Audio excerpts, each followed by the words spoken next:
Olá, telespectadores da TV Otimista. No nosso programa de hoje, veicularemos trechos da entrevista com o presidente do Sindicato dos Médicos, Dr. Leonardo Alcântara, dando seu posicionamento e defendendo um exame de conclusão no curso de medicina, e também sobre os percalços da saúde pública e privada no estado do Ceará. Também mostraremos a entrevista feita com o ex-deputado Heitor Ferrer, também falando sobre a ala médica do estado. Vamos conferir a fala do Dr. Leonardo Alcântara. Doutor Leonardo, eu ouvi a sua manifestação na audiência pública que aconteceu recentemente no Senado Federal, na Comissão de Direitos Humanos, lá em Brasília, uma audiência pública discutindo a saúde pública do estado do Ceará, e o senhor fez algumas afirmações que me chamaram muito a atenção. Passou, no meu sentir, uma ideia de que a saúde pública no Ceará está um caos. É isso mesmo? Infelizmente, Edson, realmente o caos é uma palavra que não está longe da realidade na saúde pública aqui no estado do Ceará neste momento, né? A gente tem aí no Ceará uma demanda por serviços de saúde no público, né, que está muito acima da capacidade de oferta desse serviço. A saúde pública ela precisa ser entendida como uma rede. E nessa rede, os principais atores, sem dúvida, são o governo do estado e prefeitura da capital, prefeitura de Fortaleza. Eles são os atores mais pujantes, mais fortes, com mais estrutura, com mais capacidade de resolver os problemas de saúde pública da população. E nesse momento agora, a gente infelizmente tem recebido queixas diárias, principalmente de médicos, que estão lá na ponta, atuando nessas emergências e vendo os problemas acontecer ali a todo momento. E os problemas que mais mexem com esses colegas médicos e que mais faz com que eles se manifestem aqui e nos procurem no Sindicato dos Médicos, diz respeito à falta de estrutura e principalmente à falta de insumos. Muitas vezes insumos vitais para o atendimento desses pacientes que estão procurando essas emergências aqui no estado. O senhor falou realmente também isso e falou em oxigênio. Chega a faltar oxigênio nos hospitais? Lembrando o episódio que teve em Manaus, na época da Covid, que as pessoas morreram lá por falta de oxigênio. Infelizmente, houve relatos de colegas médicos aqui no estado do Ceará, mais especificamente no Hospital Infantil Albert Sabin, no qual pacientes que precisavam de oxigênio não tiveram acesso a esse oxigênio. O que acontece agora nesse momento aqui? A gente tem a questão da sazonalidade. Então a gente está passando por um período de infecções virais, infecções predominantemente respiratórias. E nesse ano especificamente, esses vírus eles vieram com muita força, ou seja, trazendo quadros graves clínicos, principalmente em crianças. Então muitas dessas crianças desenvolveram quadros respiratórios graves, que o tratamento passa por antibióticos, que também faltam com muita frequência. A gente tem muita queixa de falta de antibiótico e passam também pelo suporte de oxigênio, né? São doenças respiratórias que muitas vezes precisam desse oxigênio suplementar. E o que acontece? Com essas estruturas lotadas e cheias, não existem mais... você pode, se a gente for agora no Hospital no SEIB, no IJF, no HGF, a gente vai encontrar uma situação que parece... que às vezes é similar até a uma guerra, ou seja, pessoas internadas em corredores.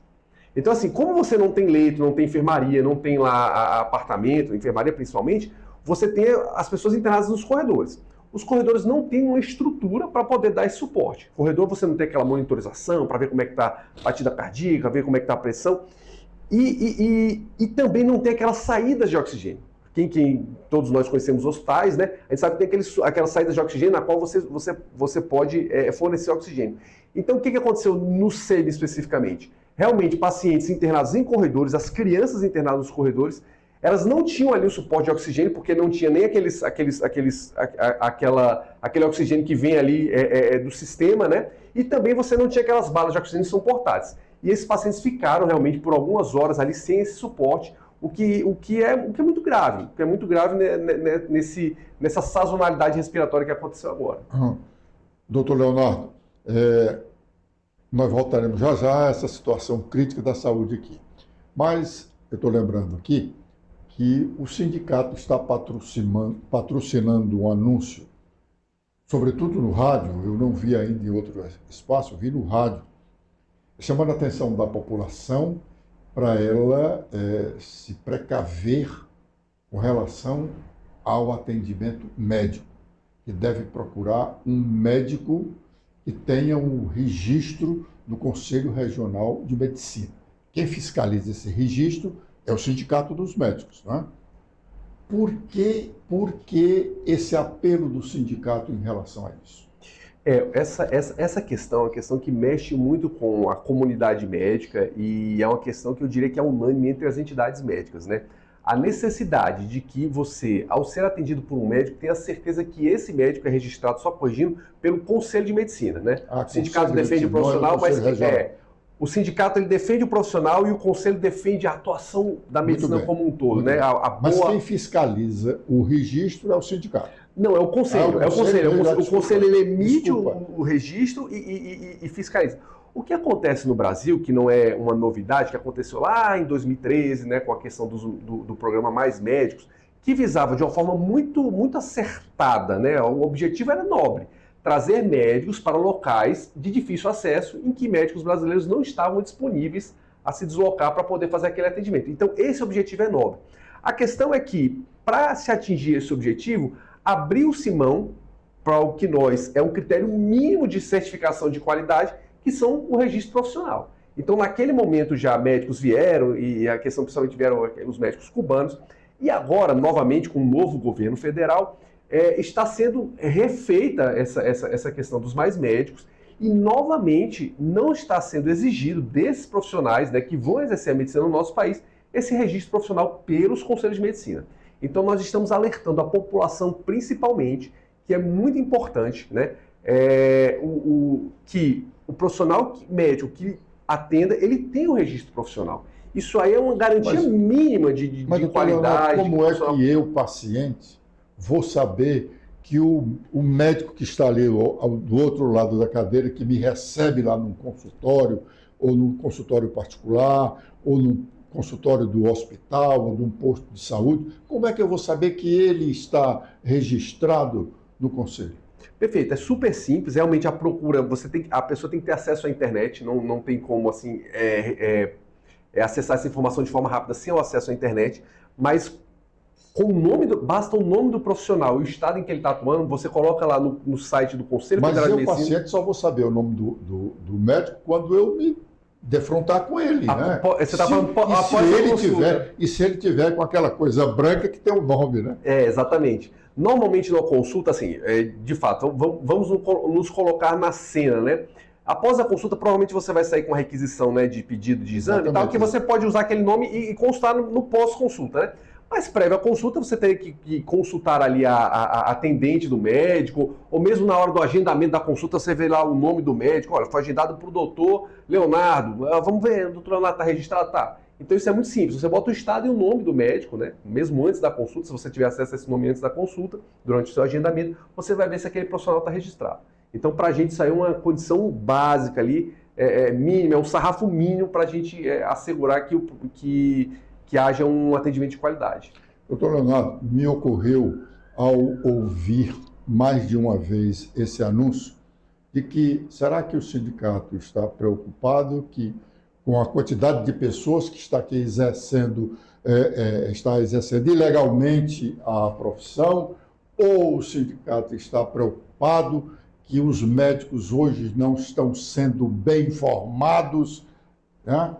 Me ocorreu essa dificuldade. Passa também pelo sindicato essa preocupação? Sim, passa. A gente também advoga que há que se ter rigor na abertura de novas escolas de medicina, faculdades, e também há que se averiguar se as já abertas elas estão realmente formando esses médicos a contento, né? Então nós não somos contra iniciativas, por exemplo, como exames de ordem, como é feito no caso dos advogados da OAB, para certificar que aquele profissional ele tem ali um rol mínimo de competência, de conhecimento para exercer a profissão. Então a gente acha que isso pode ser feito, a gente defende essa iniciativa também, mas no momento, pelo menos que esses profissionais sejam registrados, é o que a gente está querendo. Mas já tivemos movimentos aqui no Brasil para isso, para uma seleção, e houve reação de médicos contra isso. E o argumento era que por que o advogado, para poder trabalhar, se submete a um exame da ordem e as outras profissões não? Isso significa dizer que houve uma mudança dessa discussão de ontem para agora. Agora, por exemplo, o senhor é presidente do Sindicato dos Médicos do Estado do Ceará, defende que haja essa seleção? Sem dúvida, sem dúvida. Quanto mais garantias, né, de que um profissional, ele é um profissional que tem essas competências, melhor para a população, melhor para a saúde pública, isso traz ali um resultado melhor nos atendimentos, isso traz até economia. A gente está falando de saúde pública, a gente tem que falar de custo e gasto, né? Então isso traz até economia. Então a gente defende, sem dúvida, que esses profissionais eles possam passar por alguma certificação de que realmente estão aptos, tanto os nacionais quanto os estrangeiros. E para os estrangeiros já existe essa avaliação que é chamada revalida, que é a revalidação dos diplomas. Ele faz uma prova teórica. Olha, Edson, eu não precisava porque eu me formei aqui na Universidade Federal aqui em Fortaleza. Mas eu já fiz essa prova, não é uma prova difícil. Aqui é um testemunho pessoal meu, Leonardo. Eu fiz essa prova até porque a gente discute isso. Por que o senhor foi fazer essa prova? Não, eu fiz. O senhor foi clinicar, não, trabalhar. Eu fiz voluntariamente. Eu tive acesso à prova, eu sentei lá. Para critério de avaliação. Porque eu comecei a ter que debater esse assunto, como eu estou conversando com você sobre o assunto, e falando, tem que fazer a prova de revalida. E aí mostrava que os índices de reprovação eram muito altos. E começaram a dizer, não, a prova é muito difícil, Eu não posso sentar na frente do Edson sem saber de fato como é que é essa prova. Então eu peguei a prova, sentei ali 3 horas, fiquei de frente para a prova, fiz a prova. Não é uma prova tecnicamente difícil, realmente não é. É uma prova ali que cobre ali a parte, digamos assim, mínima ali para que a gente assegure que o profissional exerça bem a profissão. Então existe essa via. O que a gente defende é que essa via ela seja exigida desses médicos estrangeiros que vêm atuar no Brasil. E por que não? A gente pode avançar. Novamente, reforço a opinião de que, por que não também para os médicos brasileiros, para ter essa mesma garantia. Concordo, acho justo, acho equânime a gente cobrar dos dois. Mas no momento realmente ela é oferecida para os estrangeiros, até porque os currículos dos países afora a gente não sabe, né, como são e tal, é muito heterogêneo. E no Brasil a gente tem mais uma homogeneidade de currículo nas escolas médicas. Então, por isso que a gente defende que seja feito. Pode ser, no momento, para estrangeiros, mas pode ser extensiva aos brasileiros sem nenhum problema. Agora é o momento de fazermos o nosso primeiro intervalo. Fica aí que retornaremos já.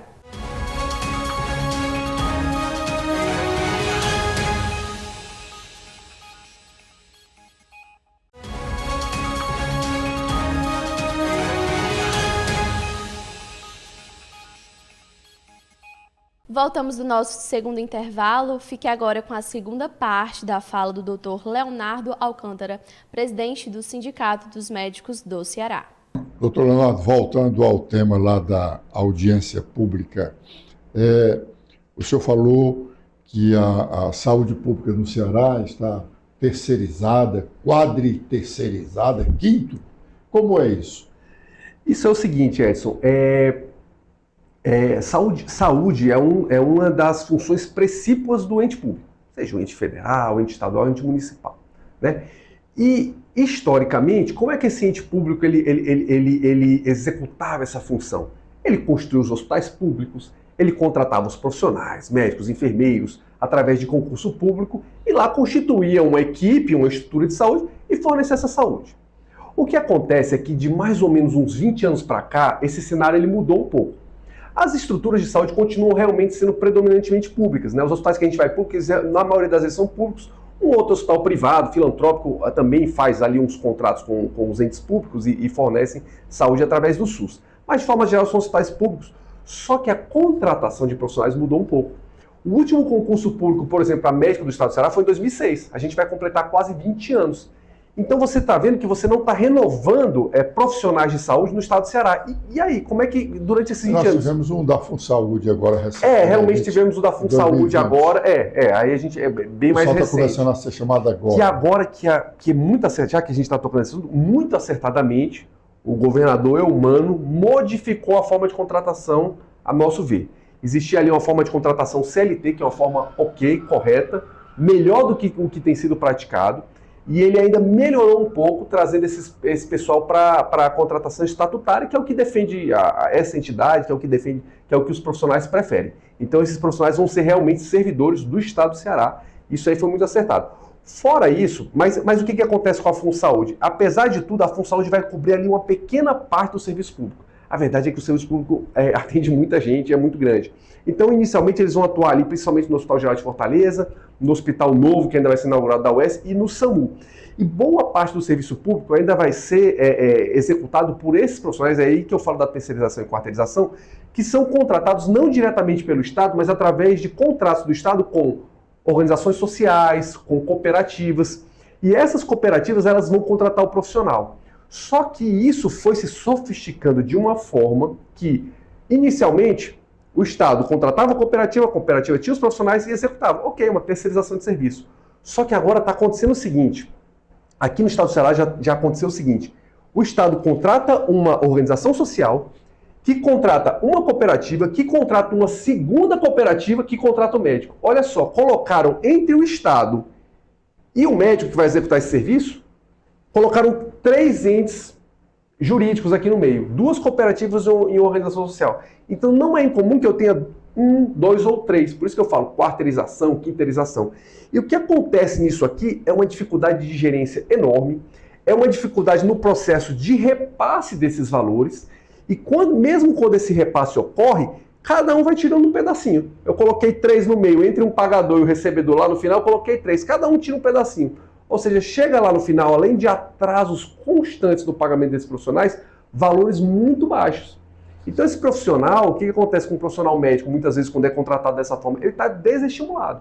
Ele fica desestimulado, ele está ali passando uma chuva, digamos assim, é um profissional recém-formado que está se colocando, mas no primeiro momento, na primeira oportunidade, ele vai sair dali e vai procurar um outro vínculo que ele acha que vai ser melhor remunerado.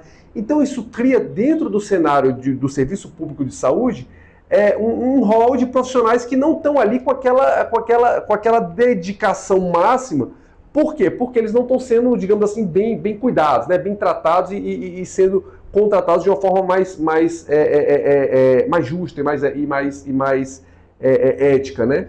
Então, isso que tem acontecido no serviço público de uma forma geral. Doutor Leonardo, não teriam sido os próprios médicos que engendraram esse esquema de cooperativas? Porque se a gente for olhar no portal da transparência do governo do Estado, ele tem contrato com uma quantidade imensa de cooperativas médicas.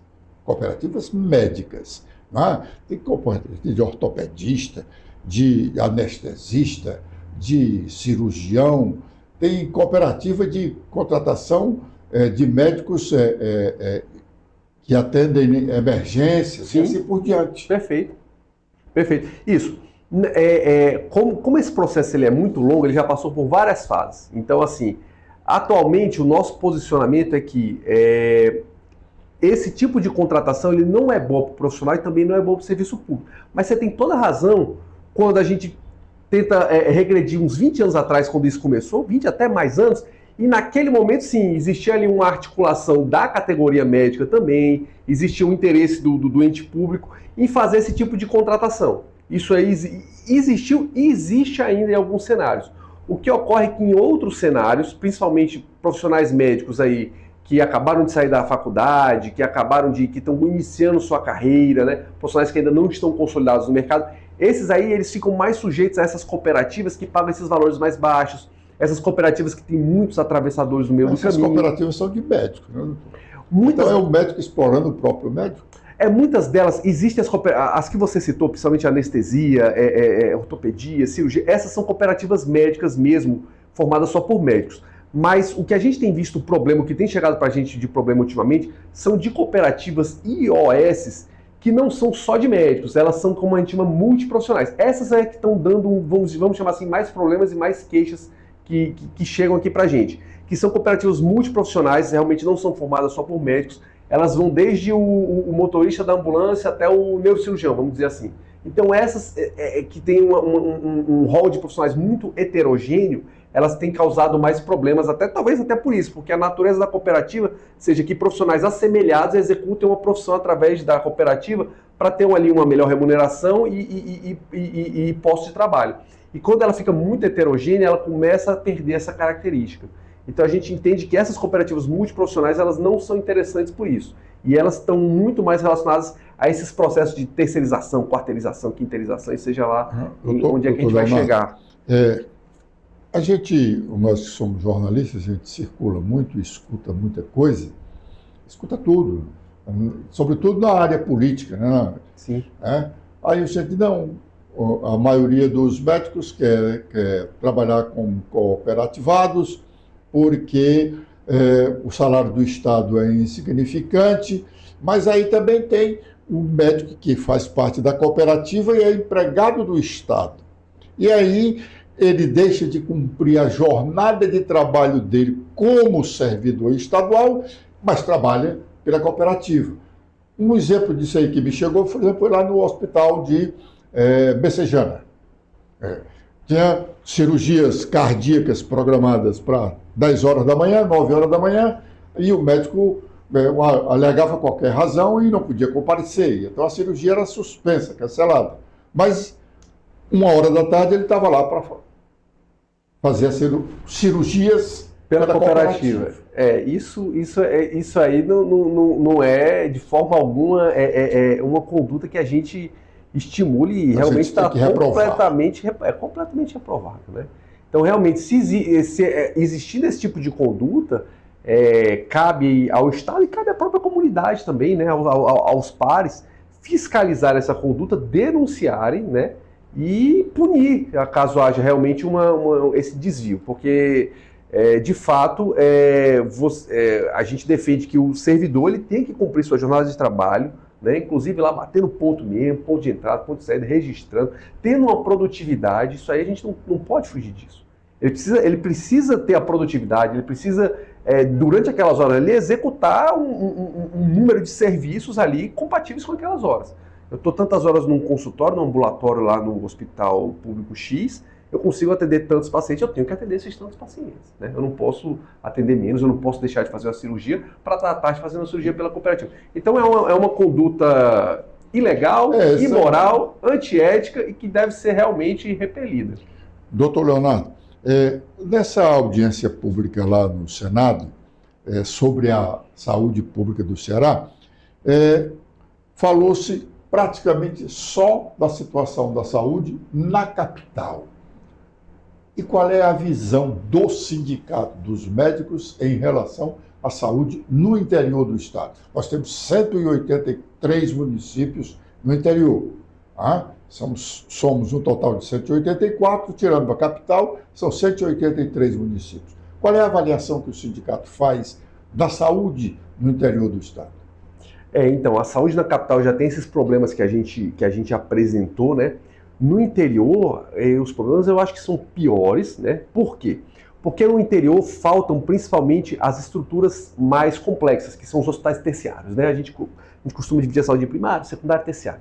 Os hospitais terciários muitas vezes faltam, com exceção dos interiores maiores, que já há uma política de construção de hospitais aí pelo menos há quase 20 anos, né? Você tem ali os hospitais regionais que têm feito um bom trabalho ali, principalmente os maiores, né? Tem feito um bom trabalho ali em Sobral.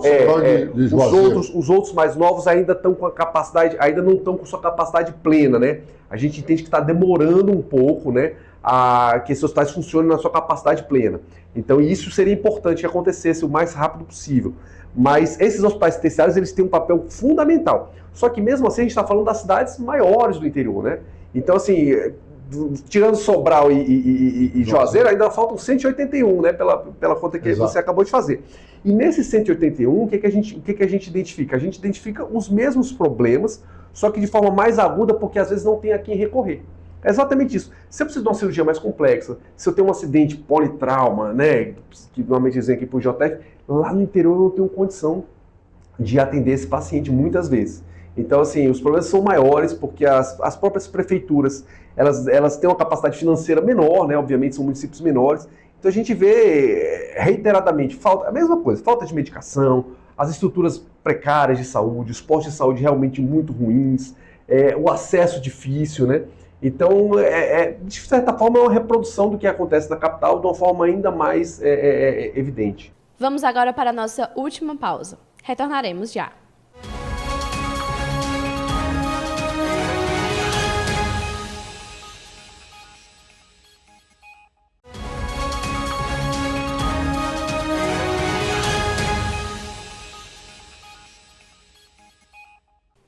Voltando do nosso intervalo, fique agora com um trecho da entrevista feita com o ex-deputado Heitor Ferrer, onde ele fala sobre a não mais permissão de uma licença médica dos deputados, sobre sua opinião de ponto de vista de legislador e de médico. Recentemente, neste horário da entrevista, da nossa entrevista de sexta-feira, nós conversamos com o presidente do Sindicato dos Médicos do Estado do Ceará, o doutor Leonardo Alcântara. E baseamos a nossa entrevista numa participação que ele teve numa audiência pública sobre saúde do Estado do Ceará, que aconteceu estranhamente nas dependências do Senado Federal, na Comissão de Direitos Humanos, porque não houve uma situação logística para que ela acontecesse aqui no Ceará. E ele descreveu uma saúde pública no Ceará caótica. E também nós tratamos com ele sobre uma publicidade que estava fazendo o próprio Sindicato dos Médicos do Ceará, advertindo a nossa população para ter cuidado, para saber a que médico ela estava recorrendo, se o médico realmente era um médico competente. Isso me chamou a atenção e eu o questionei, e ele não mediu palavras e disse que era isso mesmo. A campanha era isso porque tinha médicos incompetentes aí atuando. Aliás, até ele foi mais adiante e defendeu um exame de seleção para o médico saído das faculdades, prestarem junto aos conselhos regionais de medicina para provarem que estariam aptos a exercer realmente a medicina. Não tem muita coisa a ver com o tema, mas eu lembrei da sua luta, inclusive se indispondo com colegas médicos que davam atestados graciosos para deputados tirarem licença médica. Depois de uma longa briga, foi até o conselho, né? O sindicato meteu-se aí. Hoje nós não temos mais deputados tirando licença para tratamento médico. Temos tido algumas licenças na Assembleia, mas para o trato de assuntos particulares. O senhor se arrepende de ter feito esse movimento lá na Assembleia, se indispor com alguns colegas? Essa minha conduta é um dos pontos altos do meu mandato. Eu me lembro que, final de um dos anos que eu era deputado, eu vi 8 deputados licenciados para tratamento de saúde, fazendo trabalhos políticos nas suas bases eleitorais, levando para esta licença um atestado de um profissional médico. Denunciei os profissionais, 2 ou 3 se indispuseram comigo até hoje, né? Um ainda hoje é intrigado comigo, mas fiz a representação no Tribunal de Contas e disse que a cada atestado falso, eu considerava seu atestado falso, eu iria representar. Porque não é possível, por exemplo, que uma fibromialgia, o colega desse 120 dias de tratamento de saúde. O que é fibromialgia? Uma enxaqueca. O senhor pode dizer o que é essa doença aí para os nossos ouvintes? A fibromialgia é essa doença que a Silvana, deputada, tem. Isso não é segredo, porque ela diz isso dentro da Assembleia. É doença que dói a musculatura. A fibra muscular dói. Mas tem medicamentos que você não é incapacitado por ela. A enxaqueca, eu vi atestado de enxaqueca que um colega médico deu por 120 dias. Eu digo, minha gente, se você for na perícia médica do INSS, um cidadão para tirar a licença de 120 dias, ele tem que estar com o pé na cova. E como é que eu vou permitir que um médico estraguem a minha profissão, dando atestado médico de 120 dias para uma enxaqueca, para uma labirintite, uma tortura, uma labirintite, né? Então, isso redundou, Edson. Primeiro, os médicos ficaram cabreiros e passaram a ter certo cuidado. Mas, para isso ser mais fortalecido, eu coloquei no regimento interno da Assembleia que a licença médica do deputado, ele teria que passar por uma junta médica, eu me lembro que eu botei inicialmente do IPEC. E o Fernando Hugo, em respeito ao Legislativo, eu na época não soube entender, fui para o confronto com ele, ele dizia, é inaceitável que a Assembleia tenha aqui para o Executivo, que é o médico do IPEC, do Estado, para receber o atestado médico. Tem que ser o médico do próprio Poder Legislativo. Mas ficou a obrigação de o atestado médico ter 3 assinaturas no mínimo. Aí, para você pegar um médico que concorde com outro e com outro, de que o enxaqueca dá 120 dias, não tem mais. Tanto é, Edson, que você frisou bem, não tem mais nenhum deputado no estado do Ceará com licença médica para afastar-se, para o suplente assumir. Tem a licença particular, de interesse particular. E isso eu fiz na Câmara de Vereadores. Só que lá eu consegui fazer com que a perícia seja do IPM. Fica muito mais difícil, porque não tem médico do IPM, Instituto de Previdência do Município, que tem a sua parte médica, deu uma licença para um vereador passar 120 dias fora para um suplente assumir. Portanto, eu considero essa minha atitude de enfrentar essas licenças médicas como um dos pontos altos da minha vida pública. Hoje você não vê deputado estadual se licenciando por doença sem existir, apoiado por um atestado médico, porque tem que ser no mínimo 3, e 3 não concorda. Agradeço a todos pela audiência no nosso programa de hoje. Espero revê-los no nosso programa de amanhã. Até lá!